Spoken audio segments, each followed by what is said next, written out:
You're listening to The Sound of Young America. I'm Jesse Thorn, America's radio sweetheart. My guests on the program are Randy and Jason Sklar, known collectively as the Sklar Brothers. They are stand-up comedians, actors, and gosh, now you can add parents, yeah. Podcasters, activists, Jews. That's what I was moving towards. Yeah, throw that in there too. Why not? Gentlemen, welcome back to The Sound of Young America. How are you? Thank you. Great to be glad here. to be back here. We're great. It's a pleasure, of course, to have you. You guys have been doing stand-up together for a long time.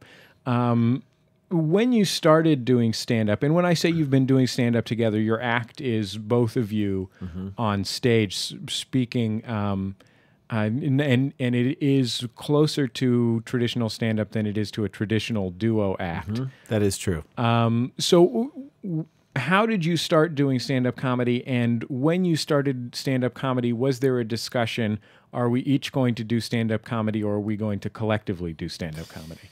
That's a great question. Great flurry. Great way to start, guys. Yeah, Great. wow. Dig right in. Wow, we can go back to, we were fans of comedy from the get-go, but I think we were like one of the first houses in St. Louis where we grew up to have cable and HBO.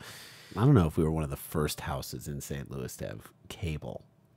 Yeah, that's such a bold We were statement. so ahead of the curve. We were ahead of our friends. No, we had cable. We had HBO. Actually, comedy was not so popular on TV yet in the late 80s, mid to late 80s, early mid. So like the people we would watch, like Rodney Dangerfield's young comedian special. There was one particularly that had Seinfeld before he was as big as he was. Robert Townsend, Sam Kinison, and the very hilarious Rita Rudner. folks. Bob Saget and Bob Nelson. I mean, it was a pretty big, pretty big show. And so we would like memorize those acts. And then when we were 9 years old, we would recite them for our parents and their friends, where they'd have their friends over to play bridge. And we sort of got the cadence. We'd like work it into like regular conversation. Yeah, they'd be like, how's fourth grade going? And you're like, the shower radio, what's the deal with that? Yeah, I need dancing on a slick surface next to a glass door. So it was like we got it and would make people laugh. And of course, they didn't know what that was from. And so that sort of ability to, and I think we were, encouraged to be funny by our dad is a pretty funny guy. So he encouraged humor in the house. And so it's funny because I'm seeing it now that I have kids, that like, my daughter who's like 2.5, if she does something, she could be really screwing up big time, but if she suddenly like makes me laugh, I'm like, oh, you're always forgiven. You are forgiven. Go ahead, paint the wall, honey. That's fine. But so I think he encouraged us to be funny, and so after that, we kind of were like, well, maybe we should do it. And so there was like a talent show at school, in our high school, in front of like 300 people, and we stole most of our material, which is so we don't recommend. But we didn't know any better, and then we wrote some stuff. Well, we do recommend it if you're Dane Cook. Yes. Then we wrote Steal away, brother. It's worked out great. Sure. So we did pretty well, and we kind of enjoyed standing in front of an audience and making people laugh. And then the next turn was such an unexpected, weird turn, but it sort of gave us the hope to want to continue on. And I'll let Jay. Yeah, no, there was a friend of ours in Kansas City who was doing comedy sports. He was 16, we were 15.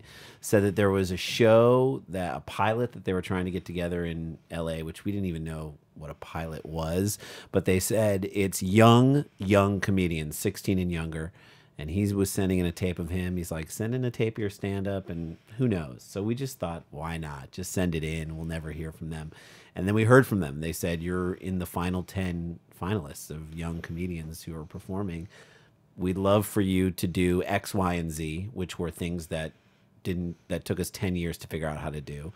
Go put it up at a local comedy club, and we did, and then we never heard back from them again, which I don't think the show ever existed. So or made it, but it was nonetheless, gave us sort of like, well, maybe there could be some interest. And so when we got to college, we did it a little bit more.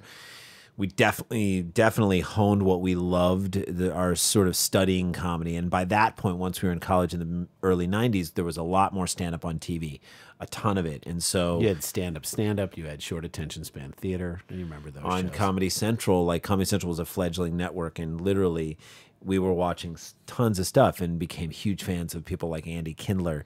And to the point where we were running like the comedy night or hosting it at the University of Michigan, we brought Kindler to come to perform. We were huge fans of like Kevin Meaney and, you know, people who are like Kindler we've become friends with since that point.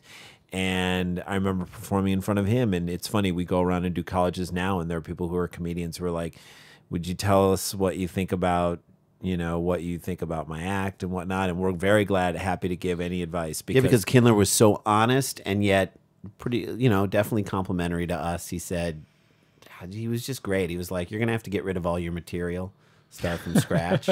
He's like, but you guys definitely, if you really work on it, there's something there, and you know, you guys could be on TV in a couple of years. And he was right. Andy Kindler is a comedian known for sugarcoating his opinions about the world of entertainment. Yeah, exactly. That's true. That's his, true. His state he of rarely, his state of the industry address is. It was pretty good. We actually, the fact that he was his candor was there, and he was so honest about it, made us listen to the upside of it, and that's what I can't believe how much we hung our hat on his advice. Like, as far as we were ready to go to law school, both of us got into different law schools, and we were all set to go because pre-internet boom, that's what you did.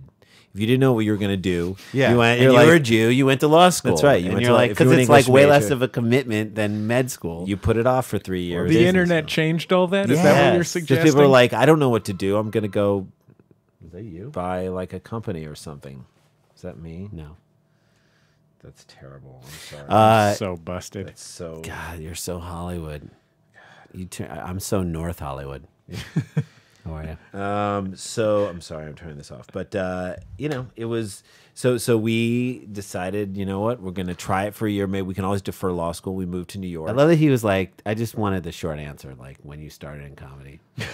This is the whole. This is like 49 minutes later. Wow, this is great. So anyway, what else you got? No. So we moved to New York. No, but I think within your question was, did we know when we wanted to start out, did we want to be like a regular team, or did we? I think when we got to New York after University of Michigan, we were like, okay, we can go in one of many directions.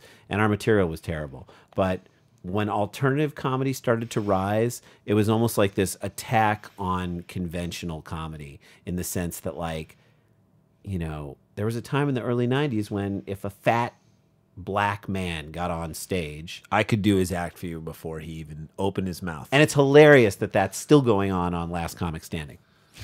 But if you go back to the early 90s, that was everywhere, and that was everyone. And then the alternative movement came up, and it was like, what you think is going to happen is exactly what's not going to happen. And then now you're in a whole new zone of anything can happen. And so, and it didn't. That was the most freeing thing for us, because it didn't pigeonhole us. Because we're like, we want to be funny the way we're funny in life, but not have to plug into some twin persona that we're not.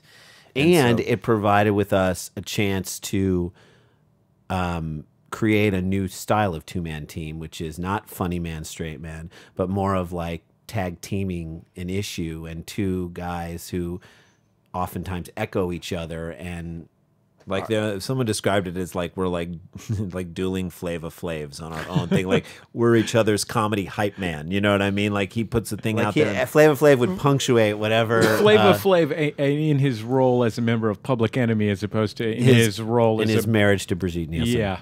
Which was was he married to her ever? He was with her, and I oh god, I just remember watching one of those shows where she got on stage and danced. Oh boy! At one of his shows. So I think the moral of the story, each of you were delivering the "yeah boys." Yeah, exactly. Yeah, we drop in a "yeah boy," and or "what time is it?" What time is it? We drop that down exactly. But I think what we've realized now is, as our comedy has matured to a different place, is that our style has become to, in a way, we will bring out a premise in a very stand-up sort of a way. But then a lot of times, in order to illustrate the point that we're trying to make with our point of view on the thing, we'll break into a sketch or a scene about that premise, like stemming from that. And I think in that way, we kind of go from stand-up to sketch and then go right back to stand-up. So, and that's something that I think is uniquely our style in that way, in the ability to be in that stand-up world for a while. So our stuff can play at the Improv without having to be like, all right, change the way you've been listening to what's going on. We're going to create a fourth wall. And I mean, if we do, we just do it for a brief period of time to illustrate a point. And we usually comment about that. Yes. You're listening to The Sound of Young America. My guests are stand-up comedian, television hosts, et cetera, the Sklar brothers. Their new CD is called Sklar Maps. So what I'm wondering is the two of you have been writing comedy together for many years, both your stand-up comedy and, of course, writing comedy for your ESPN Classic show, Cheap Seats, and other venues. Do each of you have a distinct comic voice, or do you guys do some kind of Vulcan mind meld when you're writing comedy? Do you bring different things to the table? The Vulcans are involved, I feel. The Vulcans are involved. I think we have we have similar sensibilities.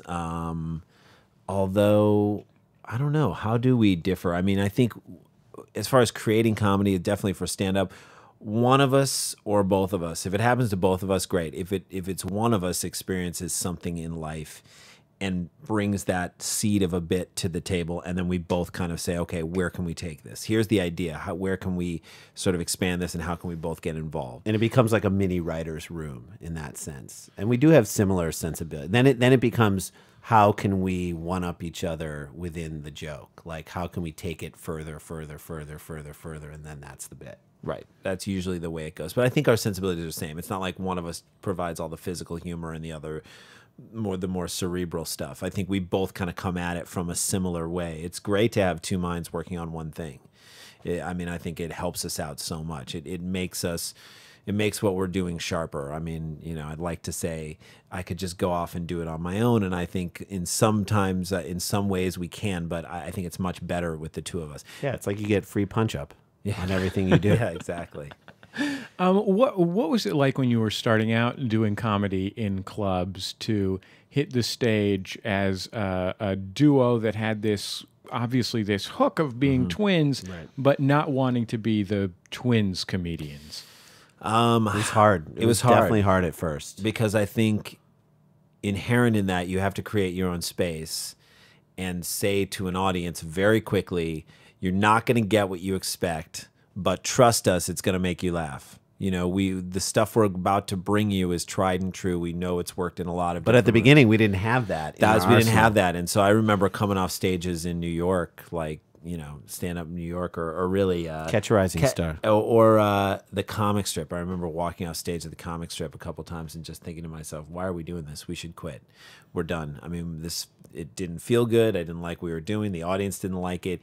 We were nervous. We were scared. It was all those things. I remember for the longest time, not for maybe a year in New York, when we were sort of transforming into what we were going to be doing, I just remember saying, I can't wait till we have a time where we have 20 minutes of material that we can just trust and love and go on stage and have fun and not have to worry about growing into that time slot. Because we were booking 20-minute spots on the weekends, but we just didn't quite have it. And it was, or we had 15 minutes and 5 minutes was like, who knows?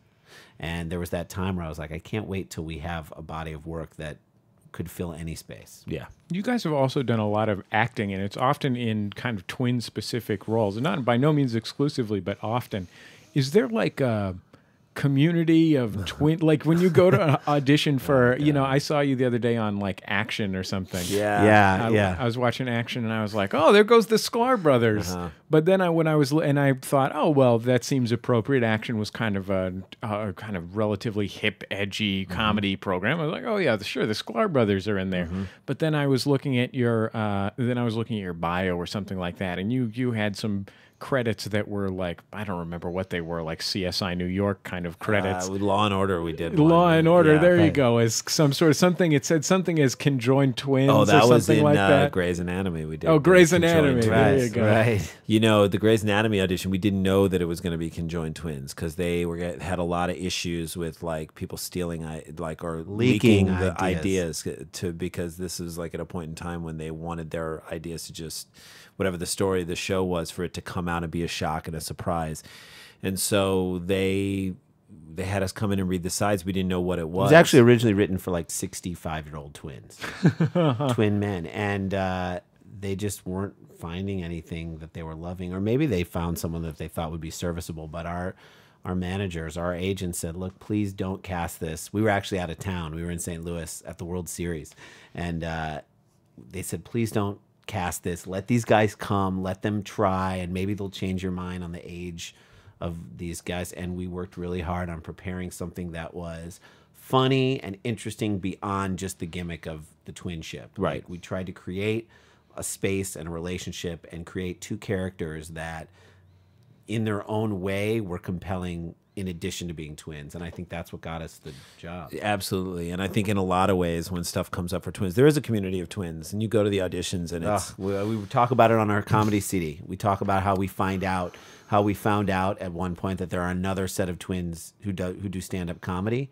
And we were up at a hotel. We were at a restaurant, and this waitress was kind of being flirty a little bit with us, and everyone at our table. And she was like, "Are you guys twins?" And we were like, "Yeah, what's your names?" And we said the Sklar brothers, and she like freaked out. And we're like, "That's so weird that you would see us, not recognize our faces, but once you hear our name." We said, "Why?" That was a weird reaction. And she said, "Because I used to date a twin who was part of a stand-up comedy team with his brother, and they used to sit around all day long and badmouth you guys."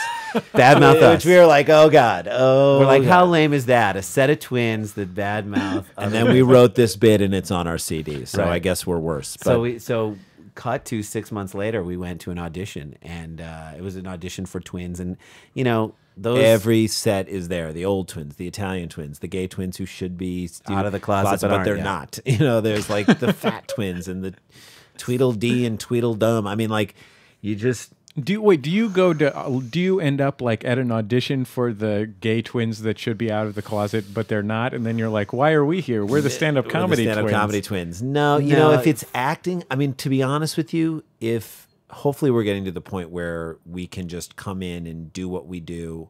And I think most people know who we are, and we've done enough stuff to where it's like you just do what you do, and if they're interested in what you are doing, then great.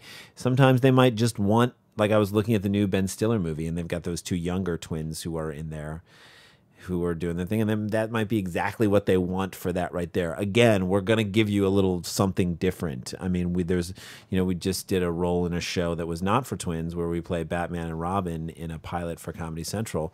They were trying to cast... We play bank robbers who are dressed as Batman and Robin. We don't play Batman and Robin. But the fact that we were twins... I'm glad that you were so careful to make that distinction, as though people were out there, I don't know, Batman and Robin, maybe if they were bank robbers dressed up as Batman and Robin. That was the only way that was what I could see us as Batman and Robin.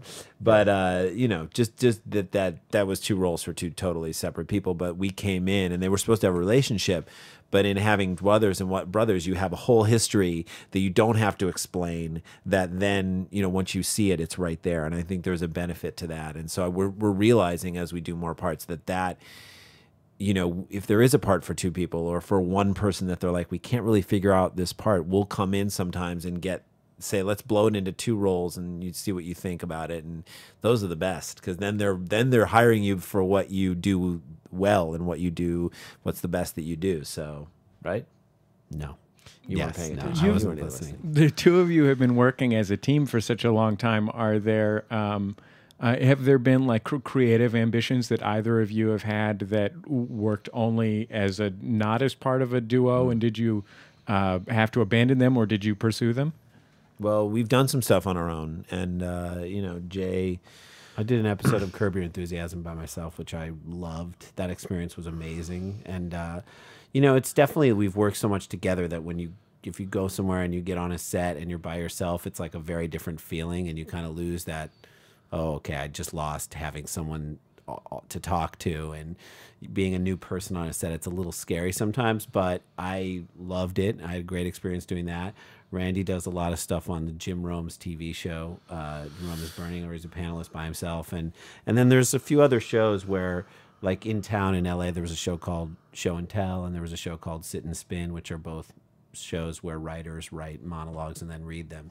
And we've definitely performed that way individually. And those are good ways to develop your own persona and really explore the things that are just, singular, specific to you in your life. And so, as a result, when we come back together, there's so much more. Those are really great exercises, because when we come back together, there's so much more to explore, and how I would feel this way about this thing and he would feel this way. Maybe it's different, and then we really try. Yeah, I don't think we've had huge aspirations to do things on our own. I think we feel like there's so much more to do that we want to do together at this point that it feels like there's too much to think about there in order to. Once we feel like we've done it all, or we're tired of doing this, then we'll probably try and do stuff on our own. But right now, it's fun. Let me ask you about this sports thing, because you alluded to the Jim Rome TV show, and you guys have been doing some sports talk radio lately. Sports is a very kind of specific world to do comedy in. Tell me about how it's different,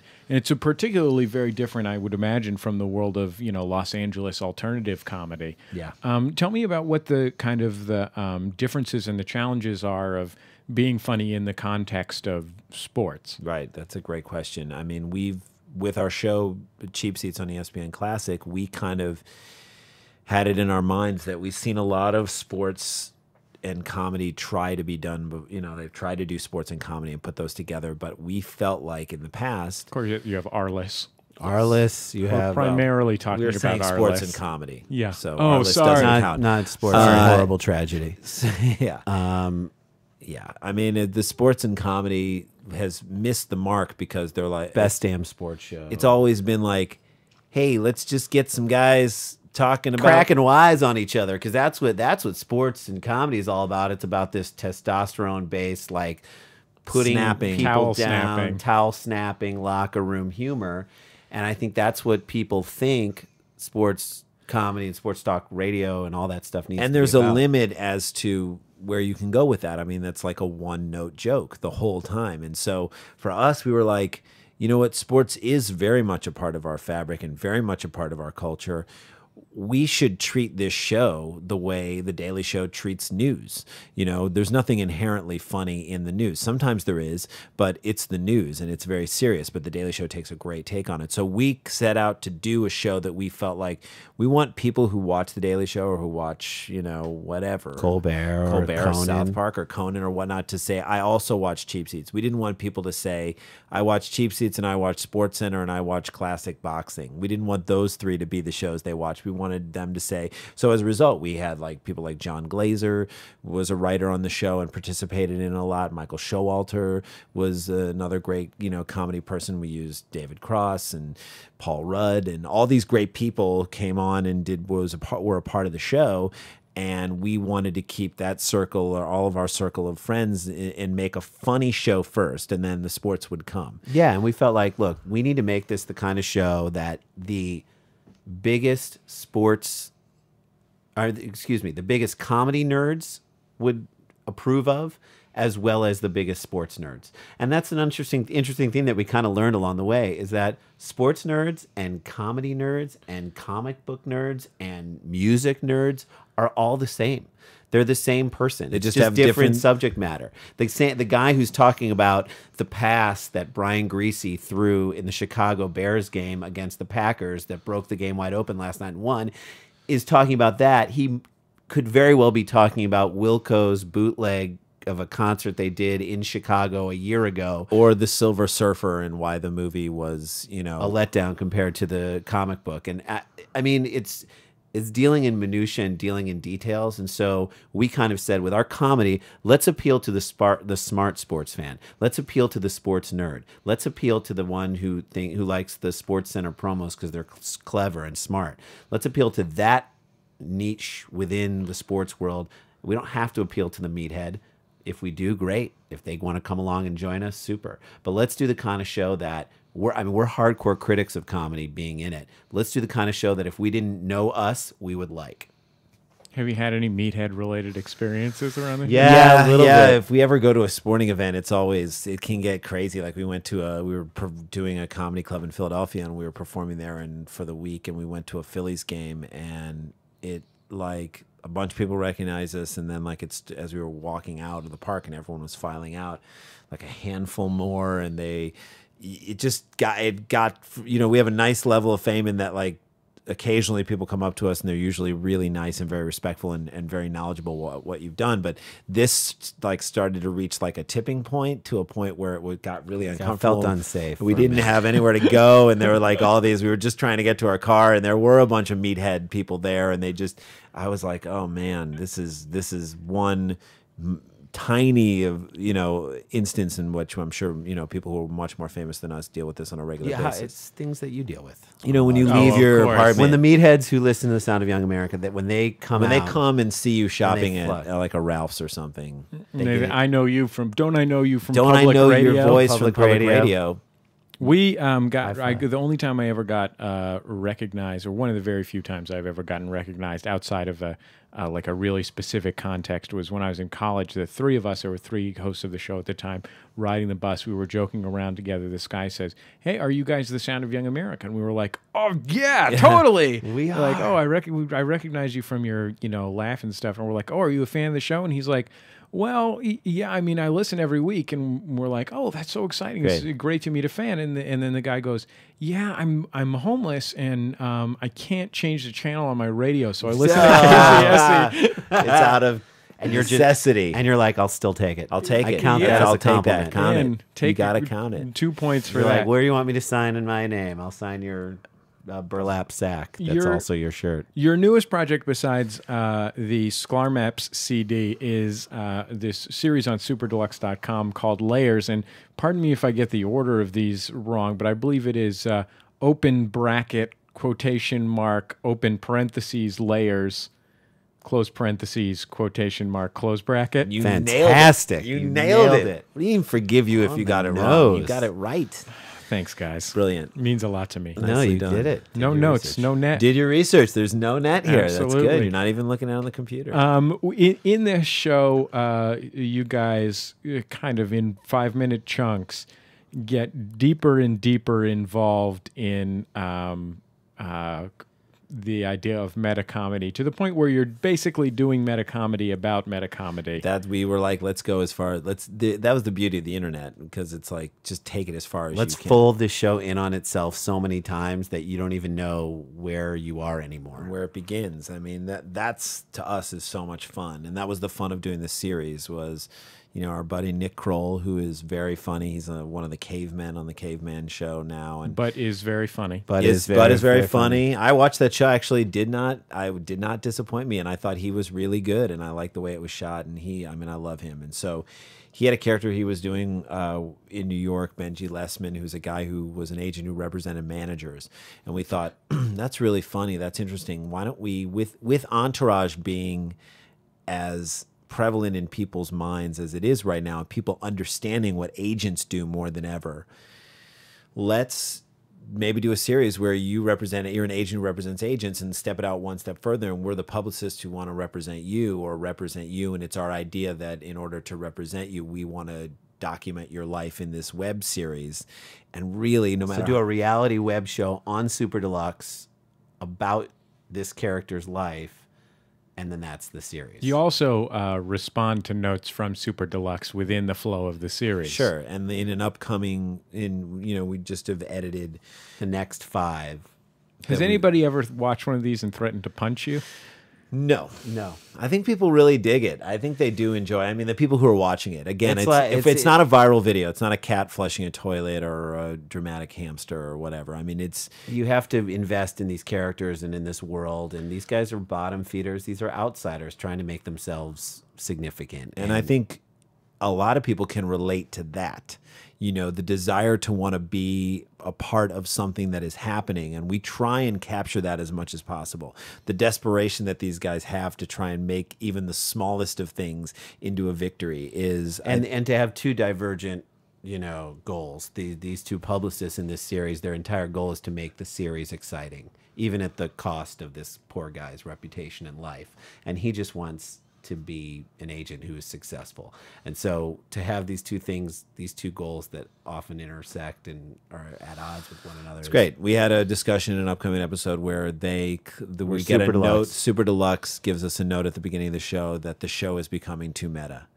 And we have a discussion about that, and what that means. What that means. Benji says, "I don't understand what does that mean." Too meta. We're like, it means we're discussing the web show too much in the web show. And he says, "Well, isn't this discussion about discussing the show too much in the web show being too meta? Isn't this discussion too meta?" I was watching one in which you were having confessionals about a note from Super Deluxe that there were too many confessionals. The confessionals were perspectives on a discussion about a note from Super Deluxe. Right. That there were too many confessionals. You could go back in time. Do you do any flow charting? Or I would love to like diagram and break down like a Venn diagram, the concentric circles. Yeah. No, but I mean, it is like it's so much fun. Again, that's what I feel like the internet affords you. Whereas, like if you're doing the show on TV, in some way, I imagine someone would come in and be like, "Okay, guys, we get it. Cut it off here. It's not funny anymore." And I think. For us, we're like, well, but let's play it out. Let's see how funny, and let's see what this can be. Let's play the reality of this if we just keep pushing it. Well, Randy and Jason Sklar, thank you so much for being on the Sound of Young America. Thanks for having us. This is great. Randy and Jason Sklar's brand new CD from AST Records and Stand Up Records is called Sklar Maps. You can also watch their show Layers at superdeluxe.com. Thanks, guys. Thank you.